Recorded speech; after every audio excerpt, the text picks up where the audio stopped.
அன்பானவர்களுக்கு வணக்கம். இப்போ நாம இந்த கரூரில் நடந்த ஒரு துயரமான சம்பவம் மாதிரியே நம்ம ராஜஸ்தானில் ஒரு சம்பவம் நடந்திருக்கு. 20 மக்கள் வந்து இறந்துருக்காங்க. பஸ்ஸு தீ பிடிச்சி இறந்துருக்காங்க. பஸ்ஸு தீ பிடிச்சி அதில் இருந்த மக்கள் எல்லாருமே இறந்துருக்காங்க. இது ஒரு கஷ்டமான சம்பவம். அந்த நியூஸு படிச்சு காமிக்கிறேன். பஸ் தீப்பிடித்து எரிந்தது, 20 பயணிகள் உயிரோடு கருகி பலி. கஷ்டமான விஷயம். 16 பேர் கவலைக்கிடம். ராஜஸ்தானில் பஸ் தீப்பிடித்து எரிந்து 20 பயணிகள் உயிரோடு கருகி பலியாகினர்.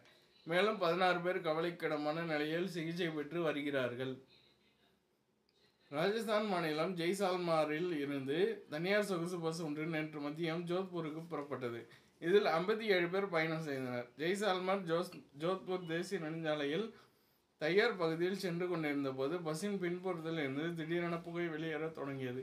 இதை கவனித்த பஸ் டிரைவர் உடனே பஸ்ஸை சாலையோரத்தில் நிறுத்தினார். பஸ்ஸை நிறுத்திய சில நிமிடங்களில் பஸ் முழுவதும் தீப்பிடித்து எரிய தொடங்கியது. அப்போது பயணிகள் பஸ்ஸுக்குள் சிக்கிக் கொண்டனர். அவர்கள் அனைவரும் உயிர் பயத்தில் கூச்சலிட்டனர். அதற்குள் பஸ் தீப்பிடித்து கொழுந்துவிட்டு எரிய தொடங்கியது. இதை பார்த்த அந்த பகுதியினர் விரைந்து வந்து மீட்பு பணியில் ஈடுபட்டனர். மேலும் இது குறித்து தீயணைப்புத் துறையினருக்கும் போலீசாருக்கும் தகவல் தெரிவித்தனர். அதன் பேரில் சம்பவ இடத்திற்கு விரைந்து வந்த தீயணைப்பு வீரர்கள் தீயை அணைக்கும் முயற்சியில் ஈடுபட்டனர். தீவிர முயற்சிக்கு பின் தீயை கட்டுக்குள் கொண்டு வந்தனர்.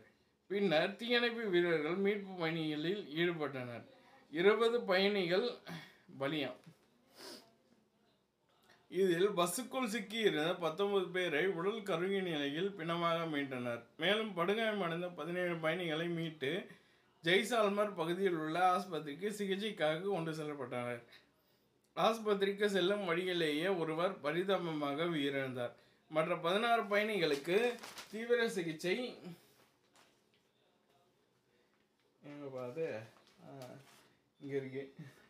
தீவிர சிகிச்சை அளிக்கப்பட்டு வருகிறது. இந்த விபத்து குறித்து ஜெய்சால்மர் போலீசார் வழக்கு பதிவு செய்து விசாரணை நடத்தினர். போலீசாரின் முதல்கட்ட விசாரணையில் மின்கசிவு காரணமாக தீ விபத்து ஏற்பட்டதும் ஜெய்சால்மரில் இருந்து புறப்பட்ட 10 நிமிடங்களுக்குள் பஸ் தீப்பிடித்து எரிந்ததும் தெரிய வந்துள்ளது. விபத்துக்கு பிறகு பாதிக்கப்பட்டவர்களின் உறவினர்களிடம் அவர்களின் அடையாளத்தை உறுதிப்படுத்த தகவல் தெரிவிக்குமாறு மாவட்ட நிர்வாகம் வேண்டுகோள் விடுத்துள்ளது. DNA அறிக்கைக்கு பின்னர் குடல்கள் குடும்ப உறுப்பினர்களிடம் ஒப்படைக்கப்படும் என்று அதிகாரிகள் தெரிவித்தனர். இதற்கிடையே பஸ் விபத்தில் பலியானவர்கள் குடும்பத்துக்கு பிரதமர் மோடி ஆழ்ந்த இரங்கல் தெரிவித்துள்ளார். இது குறித்து அவர் தனது எக்ஸ் பதிவில், ராஜஸ்தானில் பஸ் தீப்பிடித்து எரிந்த விபத்தில் பலியானவர்கள் குடும்பத்துக்கு ஆழ்ந்த இரங்கலை தெரிவித்துக் கொள்கிறேன். படுகாயமடைந்து சிகிச்சை பெற்று வருபவர்கள் விரைவில் குணமடைய வேண்டுகிறேன். பலியானவர்கள் குடும்பத்துக்கு தலா ரூபாய் 2 லட்சமும் படுகாயமடைந்தவருக்கு 50,000 வழங்கப்படும் என்று தெரிவித்துள்ளார். ஆலையா இங்கே தமிழ்நாட்டில் ஒரு ப்ராப்ளம் நடந்தால் அவருக்கு தெரியுது, உடனே அறிக்கை தராரு. ராஜஸ்தானில் ஒரு ப்ராப்ளம் நடந்தால் அவருக்கு தெரியுது, உடனே அறிக்கை தராரு, நிவாரணமும் தராரு. Good man. பிரைம் மினிஸ்டர்ல. இந்த விபத்து குறித்து ராஜஸ்தான் முதல்வர் பஜன்லால் சர்மா வெளியிட்ட அறிக்கையில், ஜெய்சால்மர் பஸ் தீ விபத்து மிகவும் வேதனை அளிக்கிறது. இந்த துயர விபத்தில் உயிரிழந்தவர்களின் குடும்பத்தினருக்கு எனது ஆழ்ந்த இரங்கலை தெரிவித்துக் கொள்கிறேன்.